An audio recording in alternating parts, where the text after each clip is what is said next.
Hello guys, तो कैसे हैं आप सभी। तो आज की कहानी शुरू करने से पहले अगर आप मेरे चैनल पर न्यू हैं तो प्लीज़ उसे सब्सक्राइब ज़रूर कीजिएगा। तो आज की कहानी शुरू करते हैं।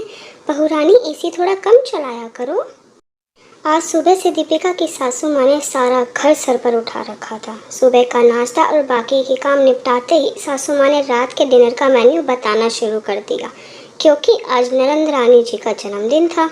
सासू माँ की यह आदत दीपिका को बहुत बुरी लगती थी। चाहे इधर किसी का जन्मदिन हो, बच्चों का या बड़ों का, चाहे शादी की सालगिरह हो या नंदरानी जी के परिवार की तरफ कोई सेलिब्रेशन हो, सारी तैयारी हमेशा दीपिका के कंधों पर ही आ जाती थी। दीपिका कुछ कहती नहीं थी, पर कभी कभी उसका भी अपने परिवार के साथ समय बिताने का मन करता था। पर सासू माँ को कौन समझाए। और ननंद रानी जी के तो मज़े थे। हमेशा उनका स्वागत एक चीफ गेस्ट की तरह होता था।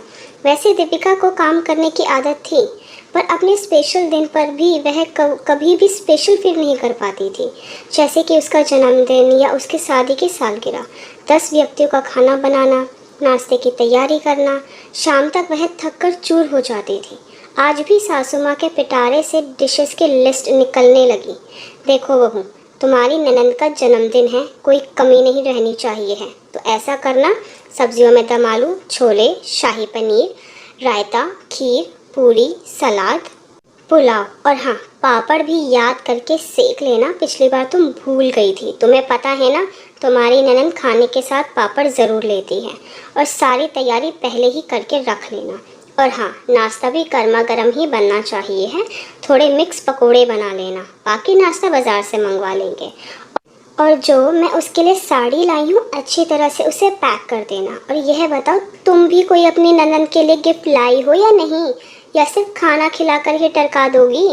तो दीपिका ने कहा, नहीं मम्मी जी, मैं पंजेब लाई हूँ दीदी के लिए।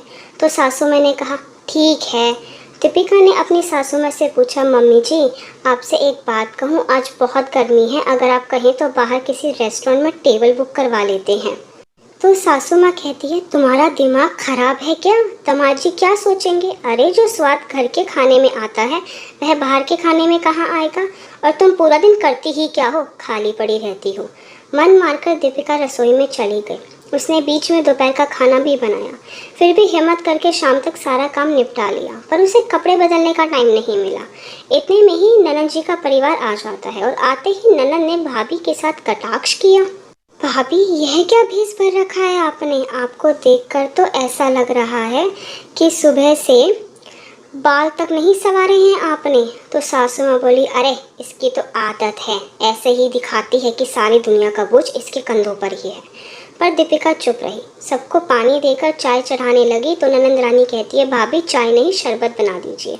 और यह क्या, आपने इतनी गर्मी में पकोड़े बनाए हैं, कितने हैवी और ऑयली होते हैं ये। चलो कोई नहीं, अब बनाए हैं तो हम खा लेंगे। वह सबको नाश्ता करवा कर थोड़ा सा शरबत लेकर बैठती ही है तो सासू माँ कहती है, बहू रानी तुम्हें तो बैठने की बड़ी जल्दी रहती है, थोड़ा सा फ्रूट काटो सबके लिए, अभी खाने में टाइम है। वह जल्दी से शरबत की घूंट भर कर तरबूज, सेब, अंगूर धोकर काट कर सबको देती है। फिर खाने की तैयारी में लग जाती है। सब आराम से डाइनिंग रूम में एसी चलाकर फिल्म देखते हुए खाना खाते हैं। सबको खाना खिलाने के बाद दीपिका अपना खाना अपने कमरे में ले जाती है और एसी चला लेती है, क्योंकि गर्मी और थकान से उसका बुरा हाल हो जाता है। पर किसी का ध्यान उस पर जाता ही नहीं। दीपिका के नंदोई जी बहुत अच्छे इंसान थे। वह दीपिका को अपनी बहन की तरह मानते थे, पर बीवी के डर के मारे कभी कुछ बोलते नहीं थे। पहले उन्होंने 1-2 बार कोशिश करी थी अपनी बीवी से कहने की कि जब तुम मायके जाया करो तो अपनी भाभी का काम में थोड़ा हाथ बंटवा दिया करो, पर उसको कोई फ़र्क ही नहीं पड़ता था। आज भी वह सोच रहे थे, दीपिका भाभी पर अकेले कितना काम का जोर पड़ जाता है। उधर दीपिका ने खाना शुरू ही किया था कि इतनी देर में सासू माँ आ जाती है और बोलती है, बहू रानी तुम्हें तो पूरा दिन एसी में बैठने की ऐसी आदत पड़ गई है जैसे हर महीने तुम्हारे मायके के यहाँ से चेक आता है बिजली का बिल भरने के लिए। वहीं पीछे ननंद जी वॉश बेसिन में हाथ धो रहे थे और सब सुन रहे थे, पर कुछ बोलने की हिम्मत नहीं कर पा रहे थे। बहुत चुपचाप एसी बंद करके खाना खाकर दोबारा रसोई में आ जाती है। उसके बाद ननंद जी अपने बर्थडे का केक काटती है, सब उसे तोहफे देते हैं, फिर वह खुशी खुशी अपने घर चली जाती है। 1-2 दिन बाद ननंद जी का सासू माँ के पास फ़ोन आता है और उनकी हालत बिल्कुल रोने जैसी हो रही होती है। तो सासू माँ पूछती है, क्या हुआ। तो ननद जी कहती है इनको पता नहीं 2 दिन से क्या हो गया है, ना तो एसी चलाने देते हैं, पता नहीं एसी का रिमोट रोज़ सुबह कहाँ छुपा जाते हैं। मैं पूरा दिन ढूंढने में लगी रहती हूँ पर मिलता ही नहीं है। और आज कह कर गए हैं कि मेरे कुछ दोस्त आ रहे हैं घर पर डिनर के लिए, तो सारा खाना घर पर ही बनेगा, बाहर से कोई ऑर्डर नहीं आएगा। मैं इतनी गर्मी में खाना कैसे बनाऊँगी। तो सासू माँ कहती है तो क्या हो गया, कोई बात नहीं, मैं दीपिका को भेज देती हूँ, वह आकर सारा खाना बना जाएगी, तुझे कोई काम करने की ज़रूरत नहीं है, गर्मी बहुत है, तू बीमार हो जाएगी। तो ननद जी कहती है नहीं मम्मी, इन्होंने साफ साफ कहा है कि खाना तुम ही बनाओगी, अगर तुमने भाभी को यहाँ बुलाकर उनसे काम करवाया तो देख लेना। तो सासू माँ कहती है अरे वह तुमसे ऐसे कैसे बात कर सकते हैं, तुम रुको, मैं अभी उनसे बात करती हूँ। सासू माँ नंदोई जी के पास कॉल करती हैं। तो नंदोई जी कहते हैं हाँ मम्मी जी क्या हुआ। तो सासू माँ कहती है दामाद जी यह क्या बात हुई, इतनी ज़्यादा गर्मी हो रही है और आप मेरी बेटी को एसी तक चलाने नहीं दे रहे हैं, और अगर आज आपके दोस्त आ रहे हैं तो आपने खाना बाहर से मंगवाने के लिए मना क्यों किया। वह इतनी गर्मी में इतना सारा खाना कैसे बनाएगी, वो भी अकेले। और अगर आपको बाहर से खाना नहीं मंगवाना तो मैं दीपिका को भेज दूंगी, वह बना देगी सारा खाना, आपने उसके लिए भी मना कर दिया। तो नंदोई जी कहते हैं कोई बात नहीं मम्मी जी, एक काम कीजिए, 6-7 महीने तक लगातार 10,000 रुपये का चेक आप मेरे पास भिजवा दीजिएगा। तो सासू माँ कहती है दामाद जी वह किस लिए, क्या बात हो गई। तो नंदोई जी कहते हैं आपकी बेटी को भी बहुत गर्मी लगती है सासू माँ, 1 मिनट भी एसी के बिना नहीं रह पाती, और जब भी कोई घर पर मेहमान आता है तो सारा खाना बाज़ार से मंगवाती है।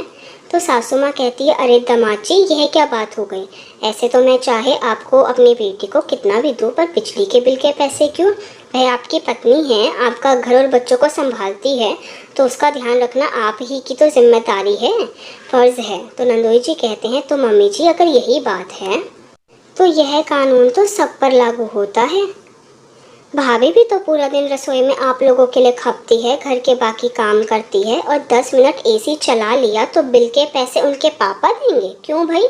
मैंने उस दिन आपकी और दीपिका भाभी की सारी बातें सुन ली थी, मैं आपके साथ और अपनी बीवी के साथ ऐसा व्यवहार नहीं करना चाहता था, पर आपको यह बात समझाना ज़रूरी था, और मैं चाहता हूँ कि आप अपनी बेटी को भी समझाएं। माना कि अभी दीपिका भाभी कुछ नहीं बोल रही है, पर कल को एक बार उनके मन में हमारे लिए करवाहट भर गई तो रिश्ते निभाने बहुत मुश्किल हो जाएंगे। यह सुनकर बेचारी सासू माँ कुछ नहीं बोल पाती और अपनी आंखें नीचे कर लेती है। आज उन्हें खुद पर बड़ी शर्म आ रही होती है, और अब आगे से दीपिका को कुछ कहने से पहले एक बार ज़रूर सोचती हैं, और वह अपनी बेटी को भी समझा देती है कि जब भी तू घर आया कर तो भाभी से हंसकर बातें किया कर और उनके काम में मदद करने की कोशिश किया कर।